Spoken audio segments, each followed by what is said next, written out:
Good morning. আশা করি সবাই ভালো আছেন। পেহেলগাম কাশ্মীরে যে টেররিস্ট যে অ্যাট্যাক, এতে আমাদের যে ভারতীয় ভাইরা তাদের জীবন হারাইছে, তাদের প্রতি সমবেদনা রইল, তাদের পরিবারের প্রতি। এই বিষয়টা নিয়ে আমি দেখতেছি সোশ্যাল মিডিয়াতে কন্টিনিউয়াসলি হিন্দু মুসলিম হিন্দু মুসলিম হিন্দু মুসলিম করতেছে।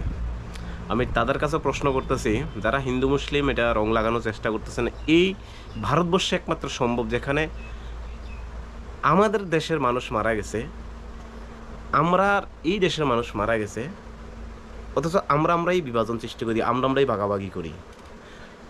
সন্ত্রাসী যদিও ধর্ম জিজ্ঞেস করে সেটা অ্যাট্যাক করে, আদৌ এটা অযৌক্তিক কথাবার্তা।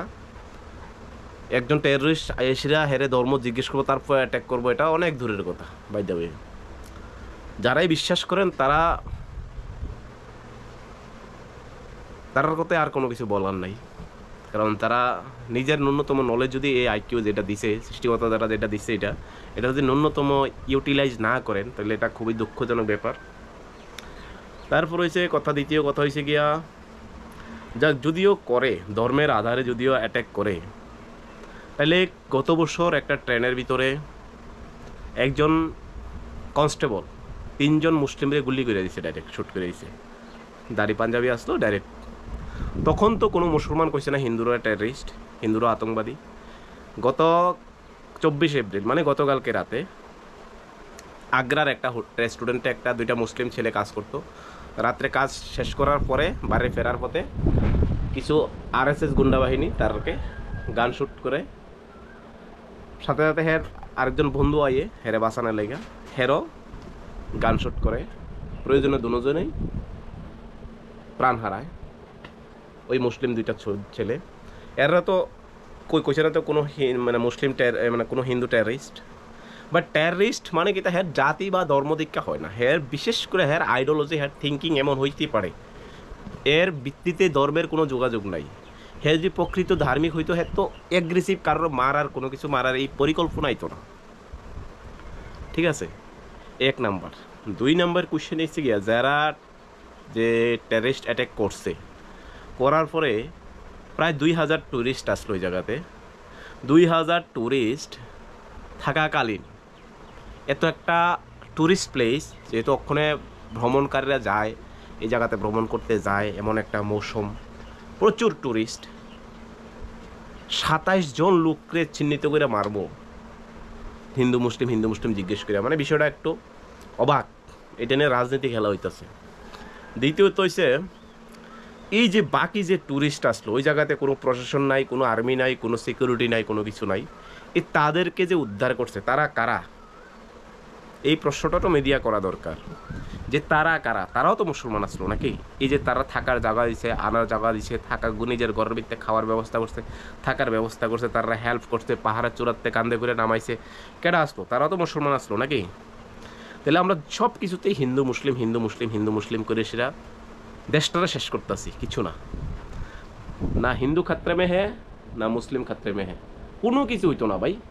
যারা ভাবতেছ যে মুসলমানরা তারাই দিবে এই দেশের থেকে, মানে ভাবো আর কি, মানে এই জিনিসগুলো হচ্ছে অযৌক্তিক। এই দেশ কারো বাবার না, এই দেশ হিন্দু মুসলিম শিখ ঈসাই সকল ধর্মের মানুষ নিজের রক্তের বিনিময়ে এই দেশ স্বাধীন করছে। এই যে আমরা হিন্দু মুসলমান করি না, এই যে আমরা একের প্রতি একে ঘৃণা করি না, এই যে বাতাবরণটা এটা ইংরেজ দিয়ে গেছিল আমাদের মধ্যে।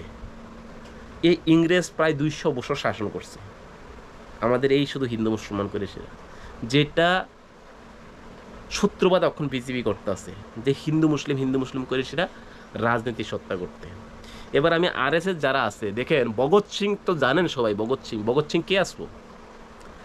ভগৎ সিং এর লেগা ফাঁসির লেগা আপিল করছে, কে করছে? আরএসএস এর নেতা। আরএসএস এর নেতা করছে ভগৎ সিং এর লেগা ফাঁসির আপিল করছে, ইংরেজের সাথে টাকা খাইয়ে, সেটা ইংরেজের সাথে খুব সহানুভূতি। আজও এই ইংরেজের বংশধর, যে ইংরেজের 5 বংশধর আজও কিন্তু এই ভারতবর্ষে বিদ্যমান আছে। যেটা মীর জাফর শুধু এক মুসলমানদেরকে হ্যাঁ হাইলাইট হয়ে আছে গা, মীর জাফর মতন হাজার হাজার মীর জাফর এই ভারতবর্ষের মাটিতে এখনো আছে, হাজার হাজার আছে। কোন মুসলিম, কোন হিন্দু, সব জাতির আছে। এই ইংরেজের দালালি করছে, তারা আজও আছে, তারা আজও বিদ্যমান, যে ইংরেজ আমাদেরকে 200 বছর অত্যাচার করছে। এবার যারা কোন মুঘল সাম্রাজ্য, লোদি বংশ, আরও যে খলজি বংশ যেগুলি আসতো ইতিহাসের পাতায়, যারা আসলো, মুসলমান শাসকরা আসলো, যদি তারা যদি চেষ্টা করতো, তারা যদি এইভাবে এক্সট্রিমিস্ট হইতো, এই বর্তমান বিজেপি সরকার 2014-তে 2025-এ যেভাবে মানুষের উপরে, মুসলমানদের উপরে অত্যাচার করতেছে, যদি এইভাবে শুরু করতো, তৎকালীন সময় আসলো গণতান্ত্রিক, আসলো না, তৎকালীন আসলো রাজতন্ত্র। রাজতন্ত্র আর গণতান্ত্রিক পার্থক্য যারা অন্ধভক্ত তারা তো বুঝতো না।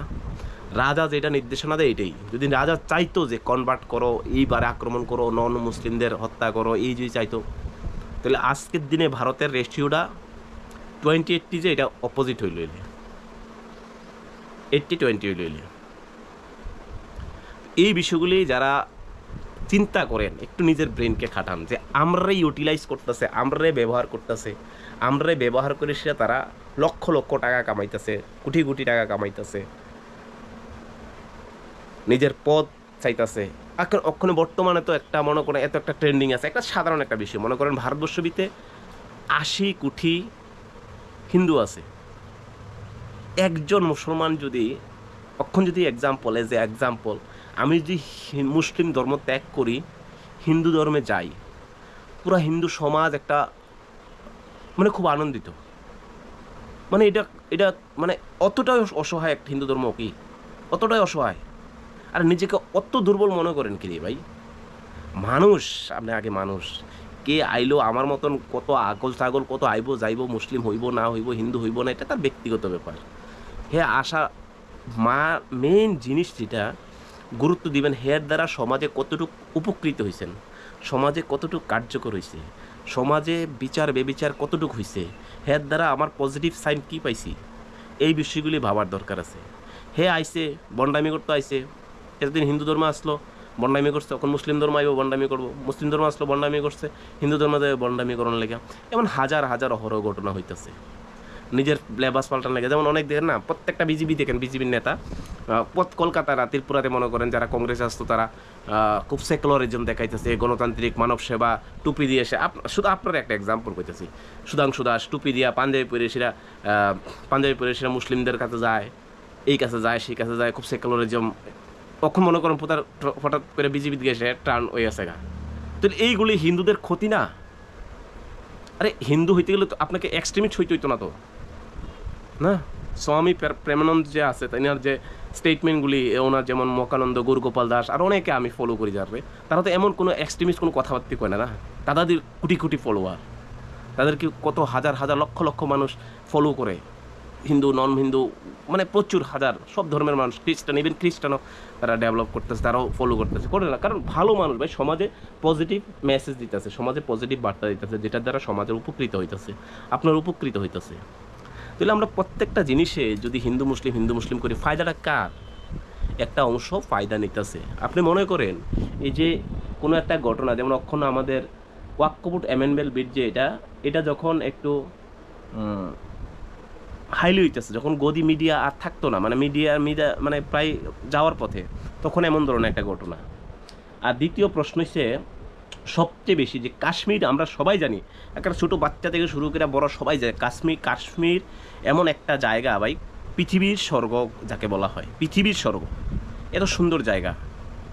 এই জায়গা সবসময় একটা আতঙ্কবাদীর ঘাটতি, এটা খুব highly securated area, highly sensitive area. এই জায়গাতে ভারতের মাটিতে ঢুকে, সেটা যেই দেশের হোক, আতঙ্কবাদীরা ভারতের মাটিতে ঢুকার পরে আয়েশিরা ভারতের নাগরিকদের জিজ্ঞেস করে হিন্দু না মুসলিম, তারপরে শ্যুট করে, এই যে সময়, এই যে আশা, এই যে সময়, এদিকে দেয়। নিশ্চয়ই এটা প্রশ্ন, আরে নিজের বিবেককে প্রশ্ন করেন। আমি আপনারে মারতাম গেছি, আপনার বাড়ি কই? আপনার বাড়ি, আমার বাড়ি অমরপুর, আপনার বাড়ি আগরতলা, আপনার বাড়ি উদয়পুর, আপনার বাড়ি বিলুনিয়া। আমি এনতে আগরতলাতে বিলুনিয়া গেছি, যাই জিজ্ঞেস করছি আপনার বাড়ি কই থাকেন, তারপর আপনার খোঁজ লইছি আপনার হিন্দু না মুসলিম, তারপর আপনারা অ্যাটাক করছি। এরই মানে কি কি কথা, এই বিষয়গুলি মাথায় একটু বাবার চিন্তা আছে। আর হিন্দু মুসলিম করে কোনো লাভ হইতো না ভাই। দেশ সবার, দেশ সবার। আপনার যতটুকু অধিকার আছে আমারও ততটুকু অধিকার আছে। যারা এই উস্কানিমূলক কমেন্ট বা ইয়া করেন ফেসবুকে বা আমার কমেন্টে শুনে গালিগালাজ করেন, অ্যাকচুয়ালি তাদের প্রতি আর বলার কিছু নাই। কারণ যে যতটুকু বুঝে তারা অতটুকুই করে, ঠিক আছে না? যার নলেজ যতটুকু থাকবে, যে সার তার কথাবার্তা অতটুকুই থাকবো, তাদের প্রতি আর তর্ক করা নাই। তো এই বিষয়গুলি আমি তাদেরকে অনুরোধ করবো, একটু বিষয়গুলি ভাবার দরকার আছে। দেখেন যে একটা, এই যে গতকালকে আবার এটা প্রতিশোধ নিতে গিয়ে সেটা প্রাণ হারাইলো কে? জন্টু শেখ। উনিও তো একজন মুসলিম, আমাদের 20 সন্তান। আল্লাহ ওনাকে জান্নাত নসিব করুক। যাক, তো মরলো মুসলিম, মারলো মুসলিম, আবার উদ্ধার করলো মুসলিম, নাকি? তাহলে মাঝখান দিয়ে আমরা চিল্লাই ভাই। খুবই মর্মান্তিক বিষয়গুলি। একটু সেন্সিটিভ হওয়া দরকার আছে, আমরা একটু অ্যালার্ট হওয়া দরকার আছে। আর যেহেতু এই সরকারের আমলে এত গুল ঘটনা, এত আতঙ্কি হামলা, বেশি নিশ্চয়ই এটার পেছনে কিছু আছে। অনেক পলিটিক্স আছে। আপনার দেখো, প্রত্যেকটা পলিটিক্সের একটা যে কোনো এজেন্ডার আগে একটা আতঙ্কি হামলা করে, তো মারা যাইতেছে নিরহ মানুষ। বাই দ্য ওয়ে, ভাবনা চিন্তার দরকার আছে। ভালো থাকবেন, সুস্থ থাকবেন। জয় হিন্দ।